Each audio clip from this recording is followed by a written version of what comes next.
Salut à tous, dans cette séance, on doit étudier la deuxième partie du deuxième chapitre de physique qui est exemple d'action mécanique, tel que dans cette partie, on doit définir que signifiait la force pressante et on donne leurs caractéristiques et on doit étudier aussi la notion de pression et leur relation de la force pressante.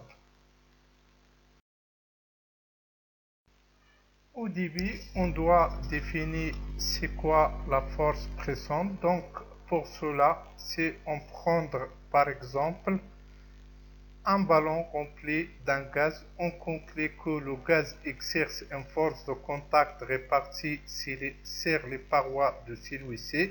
Cette force, on appelle force pressante.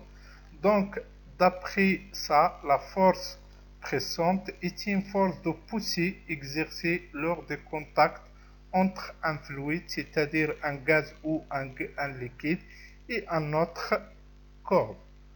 Pour déterminer, on passe maintenant à leurs caractéristiques. Donc, pour déterminer ces caractéristiques, je m'explique avec un exemple.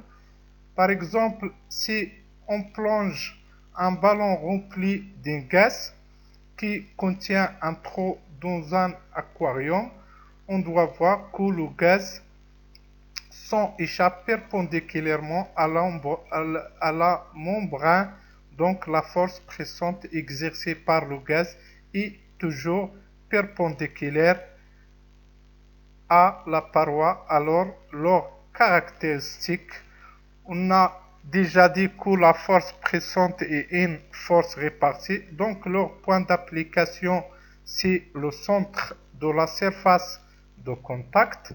La direction, il s'exerce suivant une direction perpendiculaire à la surface de contact. Leur sens, il s'agit d'une force de poussée, donc il s'exerce des fluides vers le corps, et l'intensité, elle dépend de la pression et de la surface. Passons maintenant à la notion de pression. Donc, la pression qu'on symbolise par P est le rapport de l'intensité de la force pressante F appliquée sur la surface de contact S définie par la relation suivante. P égale à F sur S, tel que P c'est la pression en pascal et F c'est la force pressante en newton et S c'est la surface de contact, c'est-à-dire la surface pressée en mètres carrés. Pour l'unité légale de la pression, par définition, l'unité légale de pression est le pascal de symbole PA. Et d'après la relation de pression, on peut conclure que le pascal, c'est la pression exercée par une force pressante de 1 newton sur une surface plate de 1 mètre carré.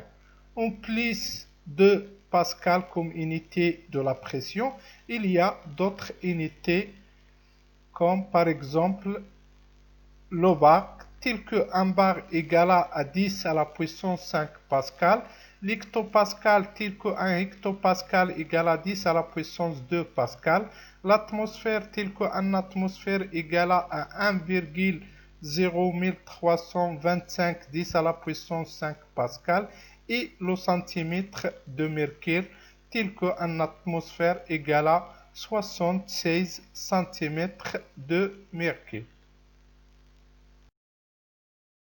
Passons maintenant à la définition de la pression atmosphérique. Donc, pour la pression atmosphérique, c'est la pression exercée par l'air ambiant qui nous entoure. Comme remarque, la pression atmosphérique diminue avec l'altitude.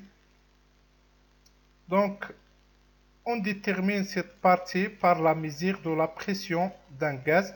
Donc, pour mesurer la pression d'un gaz, on utilise le manomètre comme comme j'indique sur la figure ci-contre.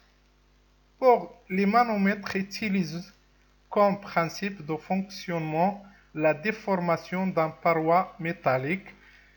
On distingue deux types de manomètres. Les manomètres absolus, ils donnent la pression d'un gaz par rapport au vide. Et le deuxième type de manomètre, c'est les manomètres relatifs. Ils donnent la différence entre la pression des gaz et leur pression atmosphérique.